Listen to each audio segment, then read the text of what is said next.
Kang moto-motoi. Warga merekam kejadian setelah kecelakaan di Jalan Umum KM 1213 Medan Tebing Tinggi, Kabupaten Deli Serdang, Sumatera Utara. 2 orang tewas dalam kecelakaan lalu lintas ini. Kedua korban yang meninggal dunia bernama Erduardo Pakpahan berusia 23 tahun yang merupakan seorang personil TNI dan Renus Darsono Jaya berusia 22 tahun merupakan warga Pasar Melintang dari Serdang. Saat melintas, kedua sepeda motor itu bersenggolan, mengakibatkan sepeda motor yang dikendarai Eduardo tak terkendali dan jatuh. Saat keduanya terjatuh, ban belakang truk trailer yang membawa 2 unit peti kemas melintas di sampingnya, langsung menggilas tubuh Renus, mengakibatkan tewas mengenaskan di lokasi kejadian. Sementara Eduardo yang juga terjatuh mengalami luka-luka langsung dibawa ke Rumah Sakit Umum Mitra Sejati Medan. Namun meski telah mendapat perawatan, nyawa Eduardo tak dapat tertolong dan meninggal dunia.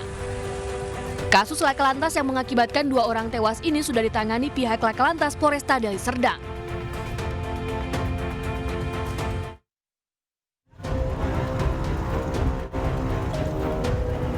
Aksi tawuran antar 2 kelompok pemuda terjadi di Jalan Suryo Pranoto Gambir, Jakarta Pusat. Keduanya saling serang menggunakan batu, kayu, hingga senjata tajam. Aksi tawuran ketika salah satu kelompok datang menggunakan sepeda motor dan langsung menyerang kubu lawan yang berkumpul di seberang jalan. 2 kelompok pun saling menyerang dan berteriak lantang. Dari hasil penyelidikan, aksi tawuran dilakukan 2 kelompok pemuda yang kampungnya berseberangan. Akibat kejadian ini, seorang pemuda terluka di bagian punggung dan kaki setelah terkena sabetan senjata tajam. Itu antar kelompok itu sekitar 30 orang sama 30 orang. Nah, itu kelompok yang bertiga, kelompok A dan B itu tinggalnya di mereka seputaran situ juga, ada Petojo juga.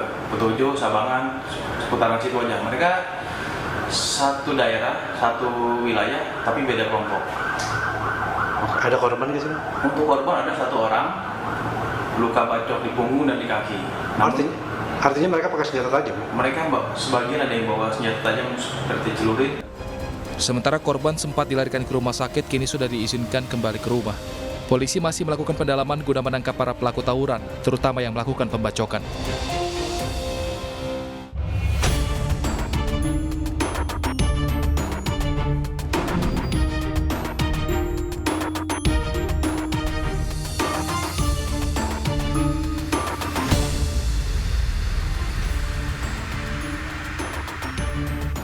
Tergiur harta warisan, seorang pria tega membunuh ayah kandung dan menguburnya di halaman rumah di Indramayu, Jawa Barat. Pelaku ternyata telah merencanakan pembunuhan tersebut. Pemirsa, selain kasus pembunuhan di Indramayu, selama 1 jam ke depan, Realita juga akan menghadirkan berita-berita kriminal pilihan. Bersama saya, Bibi Kristami.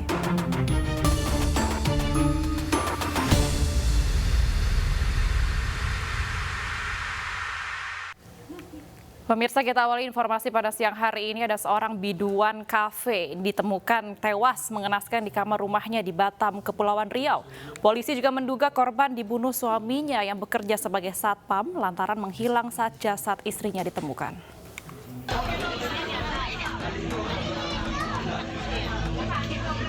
Warga Tanjung Sengkuang, Kecamatan Batu Ampar, Batam, Kepulauan Riau gempar mendapati Rizka Pirawati, seorang wanita muda tewas bersimbah darah di kamar rumahnya. Terdapat banyak luka lebam di tubuh serta luka di kepala. Awalnya jasad korban ditemukan sang ibu yang curiga lantaran anaknya tidak menjawab telepon dan suami korban juga tidak bisa dihubungi. Sang ibu yang histeris mendapati anaknya sudah terbujur kaku mengundang perhatian warga yang datang ke lokasi dan menghubungi polisi. Jadi sekali dibuka pintu, mamanya mau nyetain lampu, rupanya lampu tuh nggak bisa dicetek, bola lampu itu diputar dia kayaknya, jadi dihidupin dia balik bola lampu itu. Kata dia, ini apa yang ketimbun ini, dia bilang gitu kan. Sekali dibuka sama mamanya, mamanya langsung teriak, kak, kok kenapa kak? Dia bilang, kok kenapa kak? Dia bilang gitu. Ketimbun maksudnya ditutupin? Ditutup pakai selimut. Sementara itu, dari hasil olah TKP awal, kondisi rumah korban berantakan. Polisi menduga korban dibunuh suaminya yang bekerja sebagai satpam. Sang suami diketahui menghilang dan telepon genggamnya ditemukan tidak jauh dari rumah korban.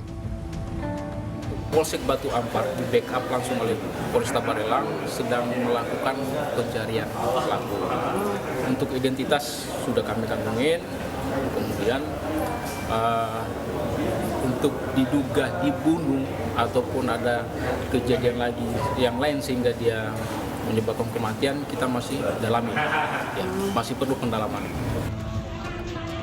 Polisi masih menyelidiki kasus ini dan mencari keberadaan suami korban untuk dimintai keterangan. Sementara jasad korban kini berada di Rumah Sakit Bayangkara untuk diautopsi.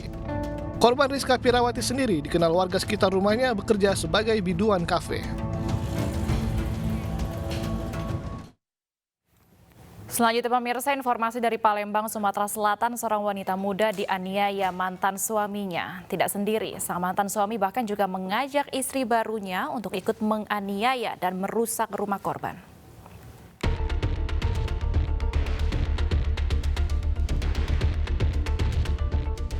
Inilah kejadian pada Juni lalu yang sempat direkam Astri saat rumahnya didatangi mantan suami bersama istri barunya. Keduanya datang membuat keributan dan bahkan juga menganiaya. Bersama sang kakak, Astri, yang merasa keselamatannya terancam, melaporkan kejadian ini ke Polrestabes Palembang dengan menyertakan bukti foto dan rekaman serta hasil visum rumah sakit. Korban mengaku mempertanyakan tindak lanjut polisi terkait laporannya pada Juni lalu tersebut. Ia berharap agar polisi bisa segera bertindak lantaran sang mantan suami dan istri barunya masih bebas berkeliaran dan dikhawatirkan akan berbuat hal serupa. Dikeroyok oleh mantan suami dan istrinya. Oh, terus sudah berapa lama kita melapor di sini? Laporan itu dari tanggal 28 Juni 2022. Oh, jadi hadapan kita dengan polisi? Supaya perkara ini cepat ditindaklanjuti karena sampai sekarang yang kami laporkan tersangkanya masih ada berkeliaran di luar, sementara kita khawatir takutnya adik kita dikeroyok lagi kan. Ya kita khawatir lah, terancam. Dia masuk rumah, melempar kaca, dia itu ngeroyok aku, 2 laki bini kak, dari rambut aku, kamu lakinya juga, sampai nyikat ke aku, sampai nendang kaki aku kan, sampai aku nampak kan guling-guling. Nah, sudah itu, sudah dilarai oleh Pak RT, ya dulu daya, aku dari awal pertama dia masuk, dia diludahi. Dia bercekcok lah sama adik aku, dia juga. Itu masalah apa itu? Bisa terjadi dulu. Anak balik sekolah. Belum ada pernyataan resmi dari polisi terkait kasus pengeroyokan mantan istri oleh suami dan istri barunya ini.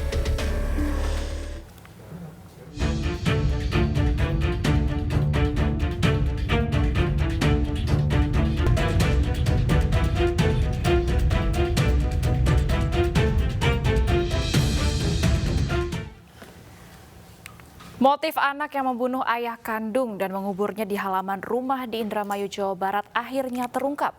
Tergiur ingin menguasai harta warisan menjadi alasan pelaku merencanakan membunuh ayah dan bahkan saudaranya yang lain.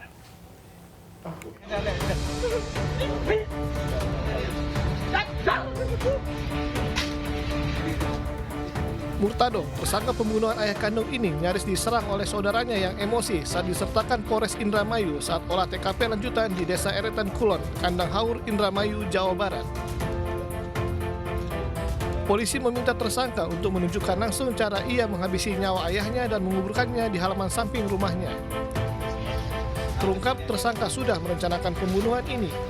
Ia sengaja mengundang korban ke rumahnya dengan alasan takut ular. Korban yang datang langsung dianiaya secara brutal menggunakan balok kayu dan senjata tajam hingga tewas.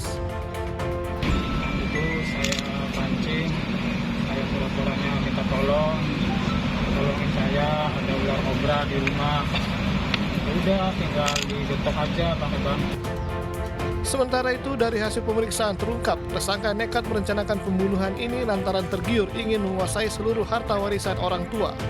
Ia bahkan nyaris membunuh kakak kandung namun gagal hingga akhirnya ditangkap polisi. Motifnya itu adalah warisan, ya. Jadi ada 6 bersaudara. Pelaku ini adalah adik paling bungsu, ya, karena ada suatu hal, ya, motifnya warisan itu sehingga orang tua atau bapak kandungnya sendiri dibunuh oleh yang bersangkutan.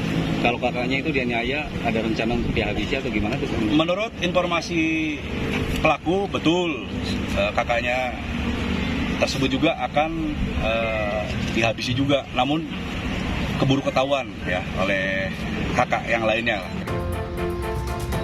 Pelaku kini mendekam di sel tahanan Polres Indramayu.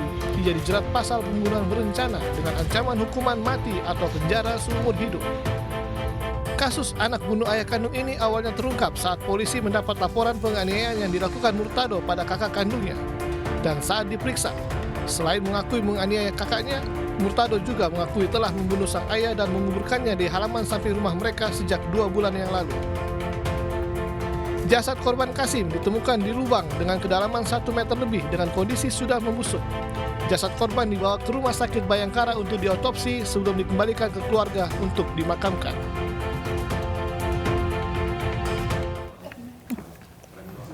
Pemirsa, hasil otopsi pada jasad satu keluarga yang tewas diracun anak sendiri di Magelang, Jawa Tengah ini menunjukkan adanya racun sianida. Polisi masih mendalami motif lain tersangka tega meracuni keluarganya.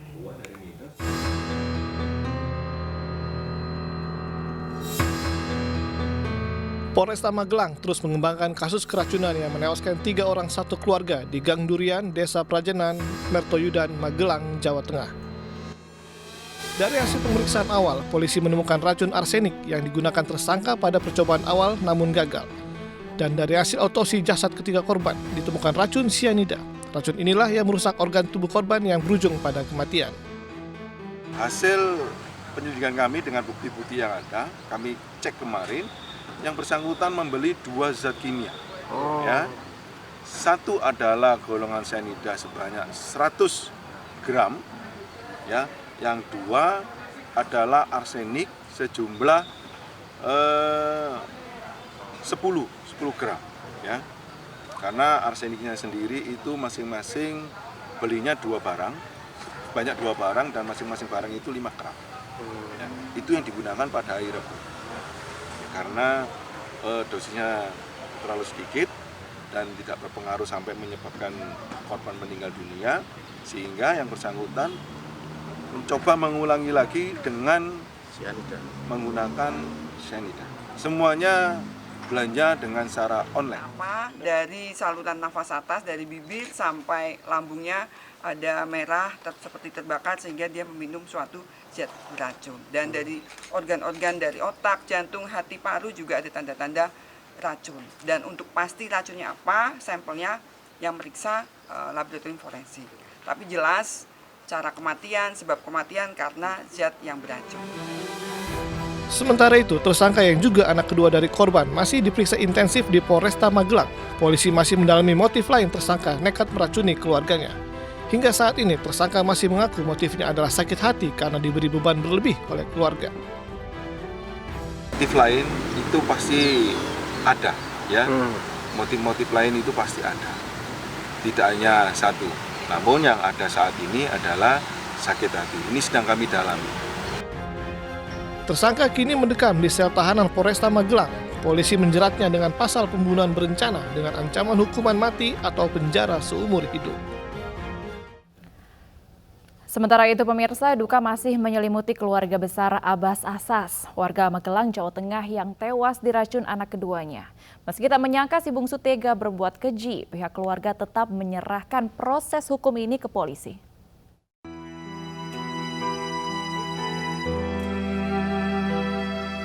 Rumah Abbas Asar di Gang Durian, Dusun Prajenan, Desa Mertoyudan, Magelang, Jawa Tengah didatangi keluarga dan kerabat yang masih tak menyangka jika 3 orang dalam satu keluarga itu tewas mengenaskan lantaran diracun si anak bungsu. Menurut keluarga, almarhum dan almarhumah merupakan sosok yang baik dan diketahui tidak ada masalah berarti di keluarganya. Kini keluarga hanya pasrah dan menyerahkan kasus ini sepenuhnya ke polisi, di mana si anak bungsu telah ditetapkan menjadi tersangka dan telah ditahan di Polresta Magelang. Kontrol di Rumah Sakit Harapan. Saya jemput, nganter lah sampai di sana. Saya sarapan di sana, kakak saya belum diperiksa, belum diterapi, turun ngabari kalau adik saya pingsan. Terus saya pulang.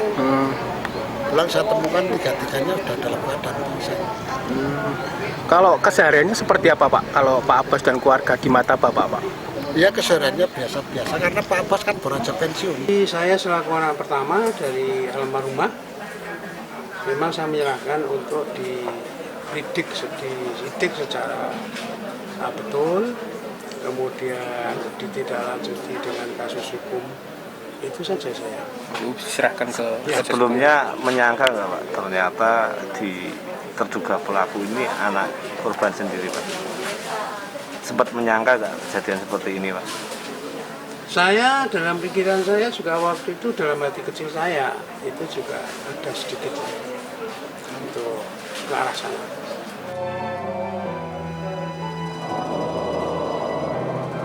...28 November lalu setelah divisum dan diautopsi, jenazah Abbas Azhar, istri dan anak pertamanya langsung dimakamkan pihak keluarga di TPU yang tidak jauh dari rumah duka. Ketiga jenazah sekeluarga ini dimakamkan berdampingan. Sebelumnya, satu keluarga ini awalnya ditemukan tewas di rumah mereka di Gang Durian, Dusun Prajenan, Desa Mertoyudan, Magelang, Jawa Tengah. Ketiganya diketahui menenggak minuman yang sudah dicampur racun sianida yang ternyata didalangi oleh anak kedua korban. Sementara itu pemirsa, satu persatu bukti petunjuk untuk mengungkap kematian satu keluarga di Kalideres, Jakarta Barat ini mulai terungkap. Salah satunya adalah polisi menemukan mantra dan kemenyan di dalam rumah.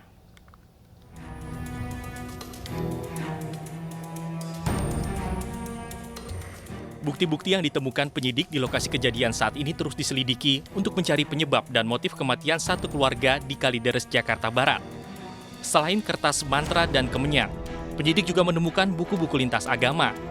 Mantra dan kemenyan diduga kuat berkaitan dengan aktivitas ritual yang dilakukan keluarga korban. Hasil penyelidikan psikologi forensik juga menyebut adanya aktivitas ritual yang rutin dilakukan para korban. Sementara itu, anak korban, Dian, yang juga ditemukan tewas di dalam rumah, berdasarkan hasil pemeriksaan menjadi orang terakhir yang meninggal dunia. Jenazah Dian berada di samping ibunya sambil memeluk guling. Sementara jenazah ibunya sudah menjadi mumi karena masih awet. Ada kecenderungan salah satu daripada anggota keluarga ini, yaitu atas nama Budianto, ini cenderung dominan dan memiliki sikap yang positif terhadap ritual-ritual tertentu. Kemudian juga kami temukan fakta bahwa di TKP adanya dugaan mantra-mantra, ya. Mantra-mantra, kemudian ada kemenyan, kemudian termasuk tulisan yang mensyaratkan adanya barang-barang tertentu dalam ritual-ritual ini. Nah, kemudian di sisi lain kita juga ada sita buku-buku dari lintas agama. Sejak kasus ini terkuak, polisi juga telah memeriksa 2 anak dari pasangan lansia yang tewas. Keluarga ini ternyata memiliki 2 anak yang tinggal di Bekasi, Jawa Barat. Selain 2 anak korban, polisi juga memeriksa petugas keamanan kompleks dan petugas PLN sebagai saksi.